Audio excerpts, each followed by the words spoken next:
नमस्कार, स्वागत है आईटी नौ स्वदेश पर। आपके साथ मैं हूं अभिषेक सत्यव्रतम और आप देख रहे हैं मिड कैप शेयरों को लेकर हमारा खास कार्यक्रम मिड कैप मसाला। आज आरबीआई ने क्रेडिट पॉलिसी अपनी जारी कर दी है। दरों में कोई बदलाव नहीं करने का फैसला किया गया है और जो न्यूट्रल स्टैंस है पॉलिसी में, उसको भी आरबीआई ने बरकरार रखा है। तो बाजार में हमने देखा कि पॉलिसी के बाद एक झटका आया, लेकिन लोअर लेवल से रिकवरी की कोशिश भी हम देख रहे हैं और इस वक्त निफ्टी 33 अंकों की हल्की सी गिरावट के साथ कारोबार कर रहा है। निफ्टी बैंक की बात करें तो हरे निशान में आ गया है और 70 अंकों के आसपास की तेजी है और क्रेडिट जाता है सरकारी बैंक शेयरों को, जिसमें हम देख रहे हैं कि रिकवरी आ रही है और निफ्टी पीएसयू बैंक इंडेक्स में भी हम तेजी इस वक्त देख रहे हैं। तो संभलने की कोशिश है। हालांकि कल गिरावट थी बाजार में 70 अंकों के आसपास की। आज के 30 अंकों को जोड़ दीजिए तो करीब 100 अंकों के आसपास की नरमी, लेकिन 24,600 के आसपास एक स्टेबिलिटी के संकेत हमें निफ्टी जरूर दे रहा है।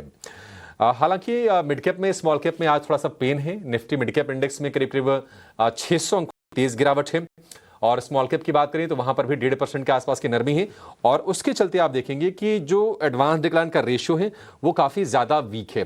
करीब 650 पौने 700 शेयर तेजी वाले हैं, लेकिन उससे 3 गुना करीब करीब 2050 शेयर हम देख रहे हैं कि गिरावट के साथ कारोबार करते हुए दिखाई दे रहे हैं। और आज जहां से प्रेशर है, हम देख रहे हैं कि आईटी, फार्मा, सेलेक्टिव कंजम्पशन और फाइनेंशियल्स ये बाजार पर प्रेशर डालने का काम कर रहे हैं। लेकिन मिड कैप में जो मेगा एक्शन है वो क्या है, जरा उसकी तस्वीरें पहले स्क्रीन पर लेकर आते हैं, फिर अपने एक्सपर्ट को जोड़ के थोड़ी देर में आपको हम निफ्टी का 3 घंटे का ट्रेड बताएंगे कि अब बचे हुए सत्र में बाजार में आपको करना क्या है। तो पहली तस्वीर में आपको देखिएगा भारतीय हेक्साकॉम, जो कि भारतीय एयरटेल की सब्सिडरी कंपनी है। कुछ सर्किल में काम करती है ये, जैसे कि राजस्थान और नॉर्थ ईस्ट में। सीएलएसए ने इसको डाउनग्रेड किया है और 3% ये शेयर गिरावट के साथ कारोबार कर रहा है।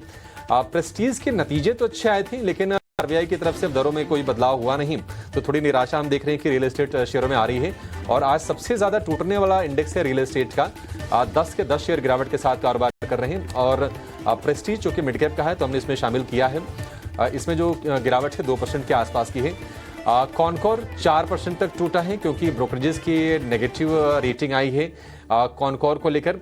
तो आप देखेंगे कि सारे के सारे जो शेयर हैं आज जिनको हमने चुना है वहां पर आपको गिरावट दिखेगी। निफ्टी स्मॉल कैप इंडेक्स हालांकि अभी आप देखेंगे कि 1% नीचे है, लेकिन लोअर लेवल से करीब करीब 100 अंकों के आसपास की रिकवरी स्मॉल कैप इंडेक्स में आ गई है। करीब करीब 0.6% की रिकवरी है। लेकिन बाजार में बचे हुए सत्र में आपको करना क्या है, जरा ये समझ लेते हैं और जोड़ते हैं अपने एक्सपर्ट को। आज आपकी मदद करने के लिए, आपको कमाई वाले शेयर बताने के लिए हमारे साथ है मोतीलाल ओसवाल की रुचि जैन। रुचि जी, बहुत शुक्रिया आपका समय देने के लिए, स्वागत है। चलिए सीधे शुरुआत करेंगे इंडेक्स के व्यू से और जानेंगे आपसे निफ्टी का 3 घंटे का ट्रेड।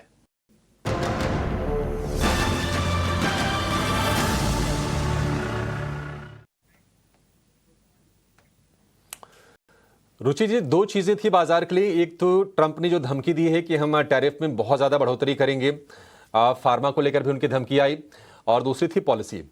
लेकिन बाजार ने टैरिफ वाली चीजों को लगभग हम कह सकते हैं कि खारिज कर दिया है। आज के लिए तो खारिज दिख रहा है और पॉलिसी का ऐसा कोई नेगेटिव इंपैक्ट है नहीं। एक झटका आया नीचे की तरफ, लेकिन बाजार उससे उबर रहे हैं। यहां से क्या रिकवरी का कोई तेजी का ट्रेड लेना चाहिए रुचि जी? 24,600 के आसपास निफ्टी है। जी very good afternoon Abhishek ji. तो अभिषेक जी, आई थिंक नो जो आरबीआई की पॉलिसी का आउटकम है वो मोरलेस मार्केट्स में फैक्टर इन है, क्योंकि वैसे भी कुछ नो बड़े रेट में या रेट में कोई भी बदलाव के एक्सपेक्टेशंस मार्केट्स में नहीं थे। So I think in line with expectations ही आउटकम आया है, तो इसीलिए मार्केट में नो कोई उसके बेसिस पे इतना बड़ा रिएक्शन नहीं है। यस, जैसे अपने ट्रम्प के ट्वीट्स के या ट्रम्प के जो अनाउंसमेंट्स के ऊपर हम देख रहे हैं कि मार्केट्स थोड़ा सा चिंतित है, और वो मेनली ये है कि मार्केट्स को अनसर्टेनिटी ज्यादा पसंद नहीं है।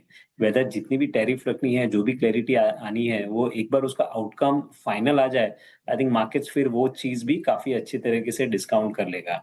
अब अगर डेटा की बात करें तो हम पिछले अगर थोड़े से हिस्टोरिकल डेटा देखें तो जब भी मार्केट्स ये 24,500 24,450 की रेंज में आया है, तो वहां पे एक अच्छा support base previous swing low का है।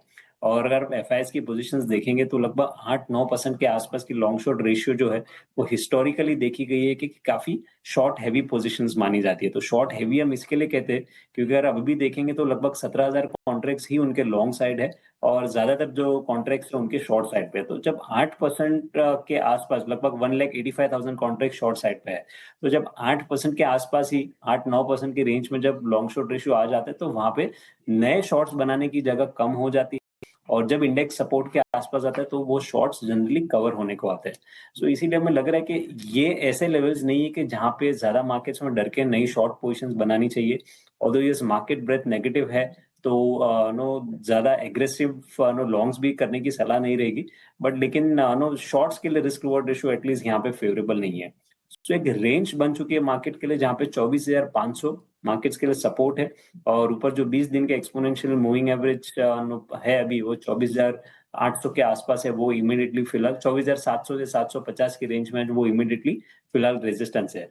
सो आई थिंक इस रेंज को प्ले करिए और जब भी मार्केट सपोर्ट एंड के आसपास आता है, जैसे आज हमने थोड़ी देर पहले 540 के आसपास के लो बनते हुए देखे थे, तो ये 500-550 की रेंज है। इस रेंज में मार्केट्स में खरीदारी कीजिए और 450 के नीचे स्टॉप लॉस रखिए और जैसे 24,750-800 की रेंज में आता है मार्केट, वहां पे प्रॉफिट बुकिंग कीजिए।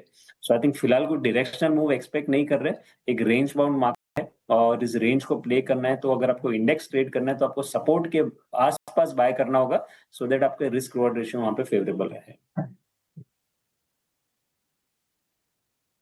ये बढ़िया स्ट्रेटजी है और रुचि जी, और सुबह हमने भी यही कहा था कि जो रेंज है जो ब्रॉड मार्केट की फिलहाल के लिए वो ये है कि 24,800 के आसपास एक हर्डल है, उसके ऊपर 25,000 के पार जब जाए तो फिर वो कन्वेक्शन शायद थोड़ा लौटता हुआ दिखेगा, अदरवाइज तो आपको ऐसे ही ट्रेड सेटअप करना पड़ेगा। वोलेटाइल है ये, बड़ा थोड़ा सा ना सच कह रहे हैं कि बाजार को ये अस्थिरता पसंद नहीं है। किसी एक साइड हो तो फिर कोई तो ट्रेड लेने में आसानी हो, शॉर्ट करना हो या फिर लॉन्ग करना हो, जो भी करना हो। लेकिन 24,500-550 की रेंज में अगर फिर से आता है निफ्टी तो आपके लिए बाइंग की अपॉर्चुनिटी बनेगी। 24,450 का स्टॉप लॉस और 24,750 700 के आस 700-750 जाए तो आप प्रॉफिट टेकिंग करके 100-150 पॉइंट की रेंज को आप 100-150 पॉइंट के मुनाफे के लिए आप निफ्टी को कर सकते हैं। ये तो होगी, चलिए इंडेक्स की बात हो गई। स्टॉक्स में आप बताइए रुचि जी, आपने कौन से शेयर सिलेक्ट किए हमारे दर्शकों के लिए, कहाँ ट्रेड डालना है अभी? जी, जब मार्केट रेंज बाउंड होता है तो स्टॉक सिलेक्शन भी थोड़ा सा काफी डिफिकल्ट हो जाता है, बट लेकिन एक स्टॉक जो हम देख रहे हैं कि इररिस्पेक्टिव ऑफ मार्केट एक अच्छा आउट परफॉर्मेंस दिखा रहा है वो एशियन पेंट्स। एशियन पेंट्स के अगर आप पिछले कुछ दिनों में देखें तो सपोर्ट एंड से एक पुल बैक मूव आया है और लास्ट 3-4 ट्रेडिंग सेशन से मार्केट नेगेटिव होने के बावजूद ये स्टॉक में क्लियर एक बाइंग इंटरेस्ट देखा जा रहा है क्योंकि प्राइस अप मूव्स अच्छे वॉल्यूम्स के साथ में सपोर्टिव है। और सेकेंडली अगर आप पिछले कुछ महीनों में देखें तो ये स्टॉक एक अंडर परफॉर्मिंग स्टॉक भी रहा है, तो ऑलरेडी जो करेक्टिव फेज है वो ये स्टॉक में पहले ही हो चुका है। सो आई थिंक नो यहाँ पे डाउनसाइड काफी लिमिटेड लेकर लग रही है और ये अपमूव में 2570 तक के टेक्निकल टारगेट से स्टॉक में दिख रहे हैं। सो करंट लेवल्स में मैं कहूंगा एशियन पेंट्स में खरीदारी कीजिए, 2435 के नीचे स्टॉप लॉस रखे 2570 के टारगेट्स के लिए। ठीक है, 2435 का स्टॉप लॉस, 2570 का टारगेट और फिलहाल 2500 रुपए के आसपास ये शेयर आपको दिखाई देगा। Asian paints in fact top gainer है आज निफ्टी का। तो मिड कैप नहीं, मिड कैप में छोड़ दीजिए मौके आज के लिए, जहां मौके बन रहे हैं रुचि जिसके बारे में आपको बता रहे हैं, और 2.5% के मूव्स अभी हैं, ये एक्सटेंड होगा और आपको इसमें फायदा होगा। आज अब देखेंगे ना कि कंजम्पशन वाले जो शेयर हैं थोड़ा सा वहां पर मोमेंटम ठीक ठाक है, ट्रेंड चल रहा है, टाइटन में थोड़ी तेजी है, इसके अलावा कुछ तेजी हम देख रहे हैं कि टाटा मोटर में और हीरो मोटो में हल्की हल्की सी बाइंग हो रही है। तो जहां मौके हैं आपके लिए, आप उनका फ़ायदा उठा के बाजार में चल सकते हैं। लेकिन कुछ और शेयरों पर जरा व्यू लेते हैं। बीएसई हम देख रहे थे कि लगातार ये कमज़ोर था और ख़बर यह भी आ रही थी कि मार्केट रेगुलेटर सेबी जो ऑप्शंस ट्रेडिंग है उस पर थोड़ी सी ना वीकली ऑप्शंस को लेकर थोड़ी सख्ती कर सकता है और सेबी चाहता है कि कैश में वॉल्यूम बढ़े और ऑप्शंस में स्पेशली थोड़ा कम हो। तो थोड़ी गिरावट आ रही थी, हम देख रहे थे कि मार्केट रिलेटेड शेयरों में बीएसई, कैम, सीडीएसएल। आज बीएसई संभल के 2% ऊपर कारोबार कर रहा है। कोई स्ट्रेंथ आप देख रहे हैं इसमें रुचि जी, या फिर ये भी सेल और राइज वाला ही शेयर है? नहीं अभिषेक जी, मोरलेस देखेंगे तो जो कैपिटल मार्केट सेगमेंट है वो ब्रॉडर ट्रेंड इतना खराब नहीं है। रिसेंटली आई थिंक जो करेक्शंस आए हैं वो मोर न्यूज बेस्ड करेक्शंस आए। दो बातें थी, एक तो स्टॉक ऑलरेडी काफी चल चुके थे 3 महीने में। तो एक अपमूव के बाद में करेक्टिव फेज की जरूरत भी थी ताकि जो ओवरबॉट सेटअप से वो कूल ऑफ हो सके। और जो हमने न्यूज फ्लोज भी देखी थी रिसेंटली, वो इतनी ज्यादा पॉजिटिव नहीं थी। सो आई थिंक इसीलिए ओवरऑल करेक्शन आया है। बट लेकिन लॉन्गर टर्म ट्रेंड अगर कैपिटल मार्केट सेगमेंट में स्टॉक्स में देखे तो इतने खराब नहीं है। बीएसई के लिए मैं एंट्री पॉइंट के लिए 2500 के लेवल्स एक बार निकलने के लिए वेट करने की सलाह दूंगा, क्योंकि 2500 टेक्निकली एक इमीडिएट रेजिस्टेंस है, जो फिलहाल तो सरपास हुआ नहीं है। आपको शॉर्ट टर्म में से न्यूज बेस्ड मूव्स में देखने डेफिनेटली मिलेंगे। बट सस्टेनेबल बेसिस पर अगर 2500 के लेवल्स सरपास होते हैं तो ही मैं इसमें खरीदारी की सलाह रहूंगा। अदरवाइज आप इंट्राडे ट्रेड्स कर सकते हैं, बट पोजिशनल के लिए अभी भी वेट एंड वॉच करने की सलाह रहेगी। पोजीशनल के लिए वेट इन वॉच करने की सलाह है। इंट्राडे ट्रेड चाहे तो आप कर सकते हैं। 2400 रुपए के ऊपर ये शेयर लौटा है और आज ही हमने देखा कि 2283 का इसका लो है, वहां से रिकवर करके ये ऊपर आया है शेयर। लेकिन चलिए ये जान लेते हैं कि अगर आपको ऑप्शंस में कुछ सौदे अगर खोजने हो जहां पर थोड़ी सी रिस्क कम हो और रिवॉर्ड ज्यादा हो, वो ट्रेड कौन सा होगा, जानेंगे अपने खास सेगमेंट ऑप्शंस के चैंपियन में।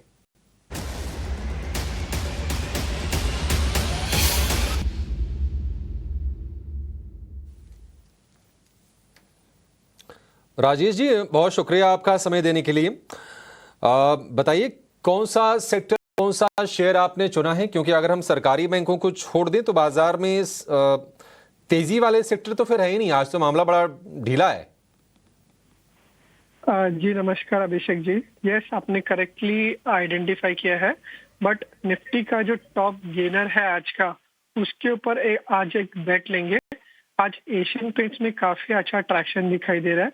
डेली चार्ट में ऑलरेडी एक हायर बॉटम फॉर्मेशन बना है एंड इस तरीके की अगर क्लोजिंग आती है तो लास्ट 9 मंथ्स का हाईएस्ट क्लोजिंग एशियन पेंट्स में देखने को मिल सकता है।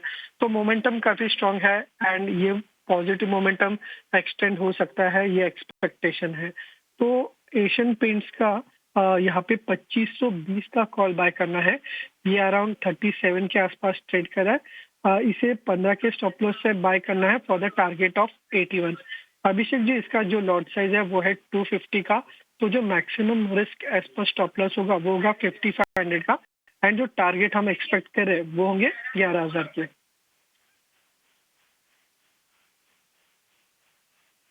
राजेश जी, मतलब आप सुनेंगे तो आपको लगेगा कि नहीं कितना गजब का संजोग है ये। रुचि जी हमारे साथ हैं। रुचि जी ने अभी अभी थोड़ी देर पहले एशियन पेंट्स को उन्होंने भी बताया है।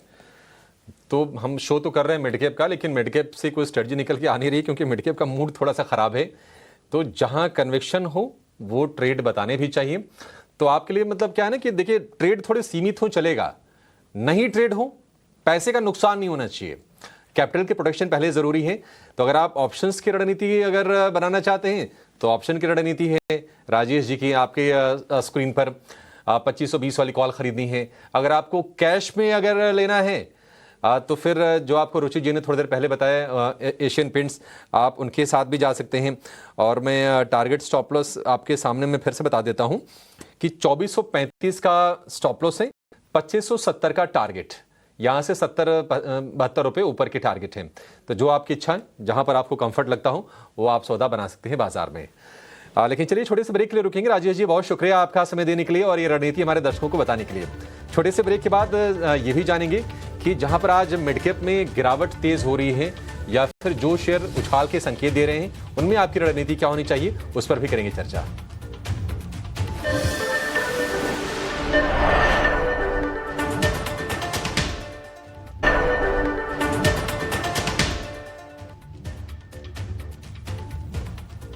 ब्रेक के बाद आपका फिर से स्वागत है मिडकैप मसाला में। एक बार जरा ये देख लेते हैं कि आज मिडकैप में कौन से शेयरों में तेजी हो रही है और कौन से शेयरों में हो रही है गिरावट।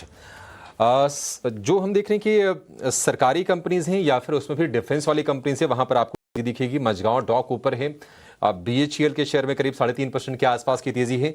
और इसके अलावा मिडकैप IT में कोफोर्ज में मजबूती है और टाटा टेक का शेयर आपको आज के सत्र में ऊपर दिखेगा। डिफेंस में तेजी की वजह यह है कि सरकार ने 67,000 करोड़ रुपए के डिफेंस इक्विपमेंट्स की खरीदारी को मंजूरी दी है। इसके अलावा अगर हम तेजी की बात करें तो ITI, NCSE, किर्लोस्कर ऑयल और PNB हाउसिंग कुछ और शेयर हैं जहां पर आज के सत्र में हमें तेजी देखने को मिल रही है। अच्छा, ये गिरावट वाले शेयर हैं BHEL, मजगांव डॉक, कोफोर्ज और टाटा टेक, ये आज के लूजर्स हैं। IT में हम प्रेशर लगातार देख रहे हैं क्योंकि ट्रंप की टैरिफ को लेकर अनिश्चितताएं हैं, तो भारत अमेरिका के रिश्ते किस तरफ जाएंगे, तो IT पर ओवरहैंग उसका बना हुआ है। लगातार दूसरे सत्र में हमें गिरावट देख रहे हैं और ये सरकारी शेयरों में फिर से थोड़ी थोड़ी मुनाफा वसूली आ रही है। BHEL 3% नीचे 240 रुपए के आसपास। रुचि जी, BHEL क्या और गिरेगा यहां से? क्या ये जो थोड़ा थोड़ा आ रहा था अब रिवर्सल आ जाएगा? क्या करना है? में मोर थोड़ा कंसोलिडेशन लग रहा है। 230 से लेके 250 ये रेंज पिछले एक हफ्ते से रही है। So I think no more sideways trend ही है। 230 के लेवल जब तक इंटैक्ट है तब तक कुछ मेजर प्राइस वाइज और डाउनसाइड ज्यादा नहीं दिखता है, but no main consolidation phase continue रह सकता है। ठीक है, BHEL को लेकर ये व्यू, लेकिन आज नजर होगी ट्रेंट के नतीजों पर। ट्रेंट के अलावा हम देखेंगे कि हीरो मोटो के भी नतीजे आएंगे और नतीजों से पहले हम ट्रेंट में भी मजबूती देख रहे हैं। हीरो मोटो की बात करें तो हल्की सी तेजी के साथ कारोबार कर रहा है। वैसे भी पिछले दिनों हीरो मोटो में अच्छी तेजी बनी है, 4,500 रुपए के ऊपर ये शेयर निकला। ट्रेंड 1.5% ऊपर है, तो क्या ट्रेंड से अच्छे नतीजों की उम्मीद है? जरा ये समझ लेते हैं। हमारे सहयोगी स्नेही हमारे साथ जुड़ी हैं जो कि कंजम्पशंस वाली कंपनियों को अच्छे से ट्रैक करती हैं। स्नेही, बताइए क्या उम्मीदें हैं, किस तरह के नंबर्स आएंगे ट्रेंड के? जी हाँ, बिल्कुल सारी नज़रें रहेंगी ट्रेंड के Q1 के आंकड़ों पर और हमारी उम्मीद है कि हम ये टाइम वीक क्वार्टर देख सकते हैं ट्रेंड के द्वारा, क्योंकि याद कीजिए कि जब कंपनी ने अपना Q1 का अपडेट दिया था तब भी स्टॉक 12% नीचे था उस दिन, क्योंकि अपडेट भी काफ़ी वीक था। अगर हम standalone year on year basis पर देखें तो कंपनी के अपडेट के हिसाब से रेवेन्यू आ रहा है 5,061 करोड़ पर। यह आंकड़ा लास्ट ईयर 4,228 करोड़ पर था, तो लगभग 20% की अपटिक हम यहाँ पर देख सकते हैं। एबिटा का ग्रोथ हम देख रहे हैं 730 करोड़ कंपेयर टू 611 करोड़, तो लगभग 19%, 19.5% की अपटिक हम यहाँ पर भी देख सकते हैं। नेट प्रॉफिट के बारे में बात करें तो 390 करोड़ पर ये आंकड़ा आ रहा है, लगभग 14% का अपटिक है ईयर ऑन ईयर बेसिस पर। मार्जिन में हमें हल्का सा दबाव दिख सकता है, 15.1% की उम्मीद है और 15.3% आंकड़ा था लास्ट ईयर। अगर एक्सपेक्टेशंस के बारे में बात करें तो रेवेन्यू ग्रोथ हमें 20% पर दिख रहा है, जबकि ट्रेंड का net store addition year on year basis पर लगभग 30% है। इसका मतलब ये है कि सेम स्टोर सेल्स ग्रोथ थोड़े से दबाव में हो सकते हैं इस बार। एबिटा मार्जिन कॉन्ट्रैक्शन की उम्मीद है, क्योंकि ग्रोस मार्जिन कॉन्ट्रैक्शन हमने देखा है ज़ूडियो के हायर मिक्स के वजह से। मैनेजमेंट ने अपने AGM में भी कहा था कि कोर फैशन जो बिजनेस है उनका कोर फैशन का, वहाँ पर लगभग 20% का ग्रोथ हम देख सकते हैं, जो कि हिस्टोरिकल लेवल से काफ़ी नीचे है। वेस्ट साइड ने कोई भी स्टोर्स ऐड नहीं किए हैं क्वार्टर ऑन क्वार्टर बेसिस पर, और ज़ूडियो में भी नेट सिर्फ एक स्टोर की एडिशन हुई है, तो यहाँ पर भी हमें थोड़ी वीकनेस दिख सकती है। और रेवेन्यू पर स्क्वायर फीट की उम्मीद है कि ये डिक्लाइन होगा लगभग 5.5 से 6% तक। अब जब आंकड़े आ जाएंगे तो फैक्टर्स रहेंगे देखने के लिए। सेम स्टोर सेल्स ग्रोथ की कमेंट्री, कंपनी की क्या कमेंट्री रहती है, डिमांड आउटलुक क्या है कंपनी का मेट्रोज में और टियर 2 और टियर 3 सिटीज़ में, फेस्टिव सीजन जो कि अब बस कुछ ही दिनों दूर है, वो फेस्टिव सीजन के लिए क्या उम्मीद रखती है कंपनी, और स्टोर एक्सपेंशन गाइडेंस क्या है कंपनी का। तो सारी नजरें रहेंगी ट्रेंड के Q1 पर, बट ऑल हम एक वीक क्वार्टर की उम्मीद रख रहे हैं। ठीक है, शुक्रिया स्नेही। तो ट्रेंड में नज़र ये रहेगी कि स्टोर्स बढ़ाने को लेकर कंपनी क्या कहती है, आगे को लेकर गाइडेंस क्या देती है, और डिमांड का जो आउटलुक है वो क्या है। वैसे अगर हम फंडामेंटली देखें तो टाटा ग्रुप की पेरेंटेज है, कोई दिक्कत की बात नहीं है। ज़ूडियो, वेस्ट साइड, स्टार बाज़ार जैसे चेन्स इनके पास हैं, तो वैसे तो ठीक है, लेकिन एक कंसर्न है, वो है वैल्यूएशन का।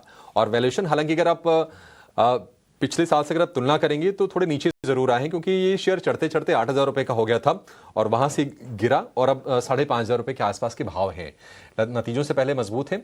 नतीजे एक बार आ जाने देते हैं, उसके बाद ही इस पर कोई व्यू लेंगे। लेकिन आखिर में आपको ये बता देते हैं कि अगर आपको मिड कैप में निवेश करना है तो आपकी नजर कहां पर होनी चाहिए बाजार में, लेकर आएंगे मिड कैप के महारथी को।